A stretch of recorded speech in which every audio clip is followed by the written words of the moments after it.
Notre travail est intitulé Application photocatalytique par NIO pour la purification de l'eau.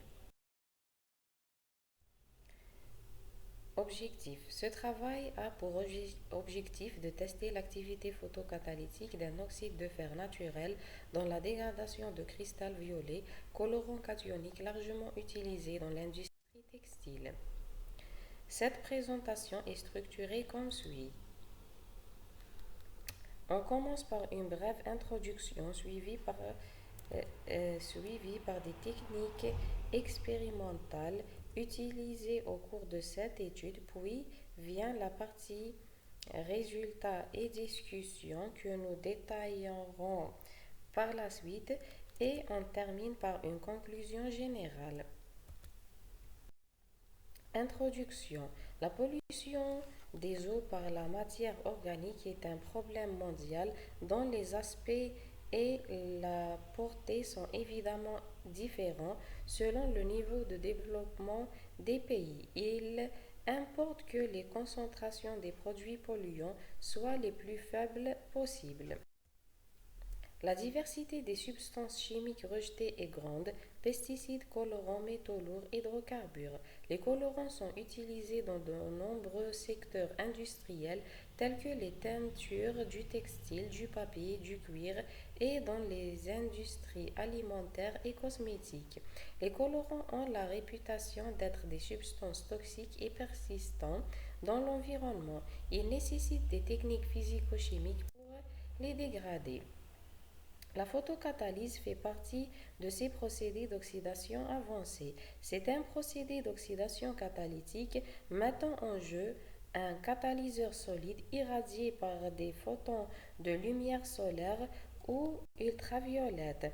Il y a alors photogénération de charges positives et négatives qui émigrent à la surface du photocatalyseur où des réactions d'oxydoréduction auront lieu générant à la fin des radicaux hydroxyles. En absence d'oxygène, on assistera à une recombinaison électron trop positif.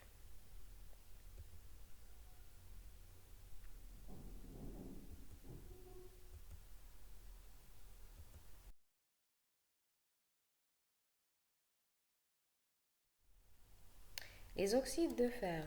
Les oxydes de fer fréquemment présents dans les eaux naturelles sont de bons candidats pour la photocatalyse. Ces matériaux sont stables, gratuits, respectent l'environnement et présentent une bonne activité photocatalytique dans le visible.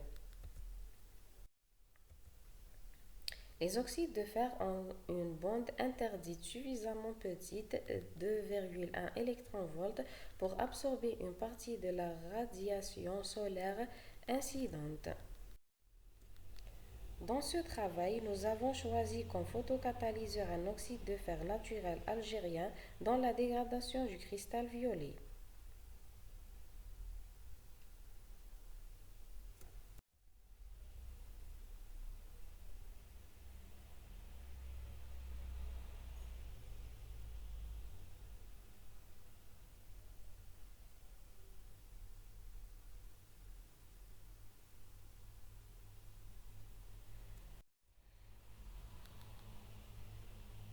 Caractérisation de cristal violet.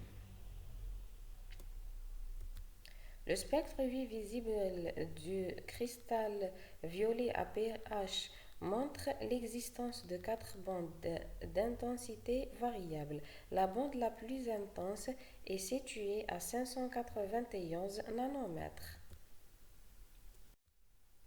Étude photochimique du système cristal violet, oxyde de fer naturel, lumière solaire. Caractérisation de l'oxyde de fer naturel.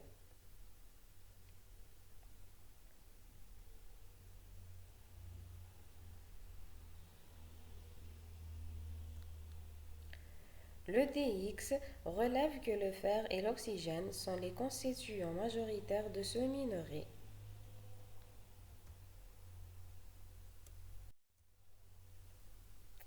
Étude thermique du système cristal violet, oxyde de fer naturel.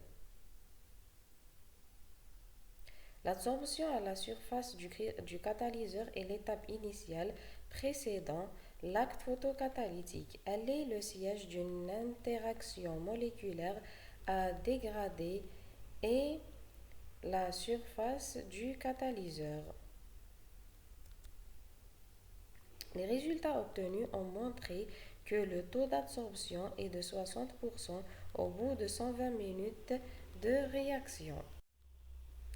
Exposition de cristal violet au rayonnement solaire. Le taux de dégradation du cristal violet est de 18% au bout de 3 heures d'exposition à la lumière solaire. En effet, la photocatalyse se produit quand le polluant absorbe lui-même la lumière dans le même domaine de longueur d'onde d'émission du spectre solaire. Influence de la dose de NiO.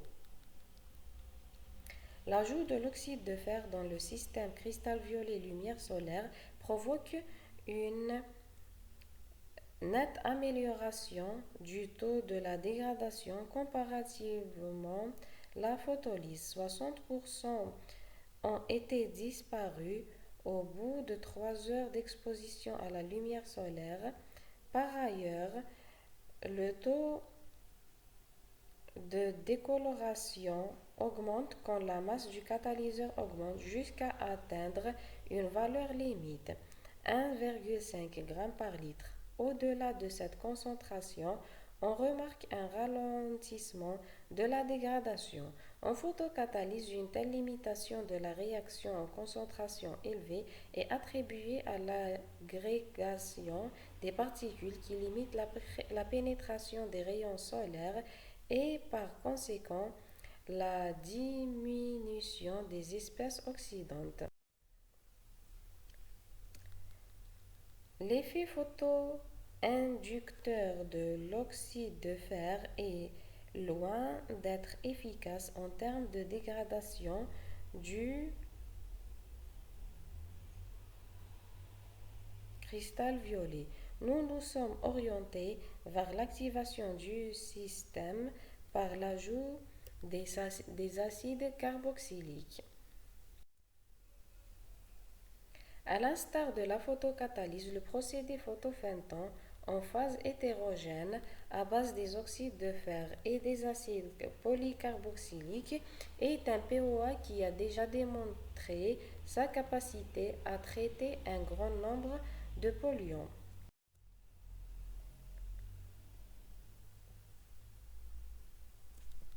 Dans le système NiO acide carboxylique lumière solaire, la